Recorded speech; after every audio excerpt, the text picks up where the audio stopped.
Well, I think businesses will be happy that there is a clear result from this election this morning. Can I ask you something really bluntly? And this is nothing to do with Brexit. Did business fear Jeremy Corbyn more than they feared Brexit? Because that was the impression I got from some companies I spoke to anecdotally, off the camera and on camera sometimes. Well, a lot of companies around the country were worried about nationalisation. They were worried about excessive state intervention, and they were worried about small and medium-sized businesses as well. Yeah, indeed, the high cost of doing business under some of the proposals that Labour had put forward. Let's be honest about it. I think we can say this now. It was extreme left.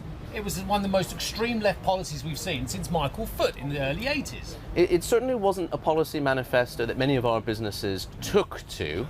But then on the other side, with the Conservative Party now coming back into power, what businesses are going to be looking for is detail.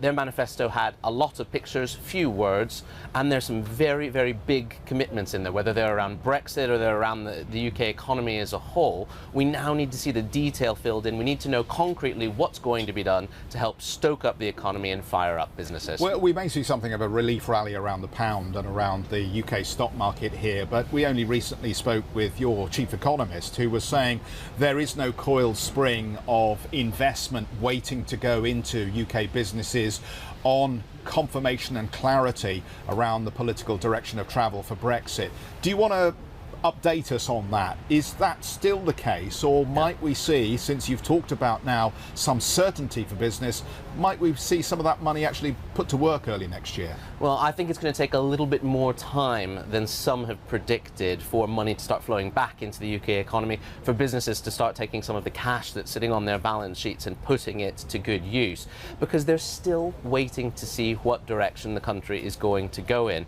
We have to remember we've had an election. Next week, or we could have the next reading next week. We could have Brexit by the end of January. And we could have the first stage of Brexit by the end of January. Well, we're then into... It's just a question of the trading relationship going forward. And that's a huge, huge question, Stephen. I think one of the things that's been glossed over in this election campaign is what does that phase 2 look like and how quickly can it be gotten done?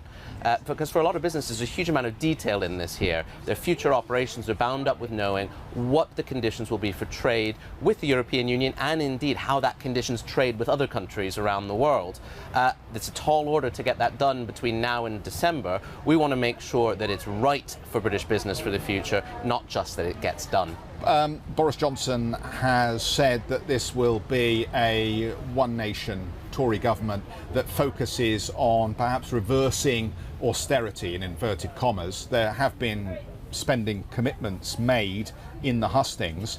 Are you keen to see now the follow through that the government will enact those spending promises that were suggested at this point? Well, government spending is forecast to go up rather significantly next year. Concerningly for some in business, quite a lot of that is likely to be on the back of government borrowing, which is a worry. Our biggest priority is around infrastructure spending. That's the stuff that sticks to the sides and helps the economy move for many, many years to come. So we would like to see the Prime Minister move quickly on things like HS2, for example, the high-speed rail line, making sure that the doubts that have been cast around that are dispelled and that project can finally go ahead. It's billions over budget. And, well, we need to see it built. We have no rail capacity in the United Kingdom for additional services. Road projects that have been delayed for a long period of time, airport expansion, broadband, all of these sorts of things need to go forward. This is really interesting because we could, as I said, potentially now he has this majority, and whether he goes to the ERG side of the party or the One Nation side of the party as well, either way, it looks like we may well now see Brexit by the end of January. I hear what you're saying about the transition period thereafter, but that then goes to trade negotiators to sort out that. That takes it away from Parliament as well. So Parliament can actually get on with other business. That has got to be a relief to your constituents as well, with the fact that all these issues that could put on the sidelines as well can now be pushed to the fore again.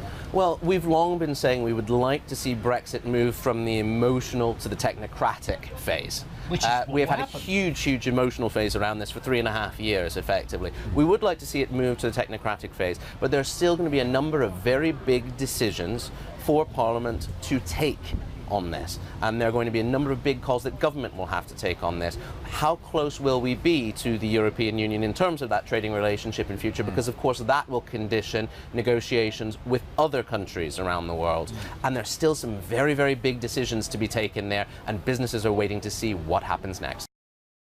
Hi, I'm Joanna Bersecci and thank you for watching. You can check out more of our videos by clicking on the boxes on the screen. And don't forget to subscribe to our channel for more from CNBC International. Thank you for watching.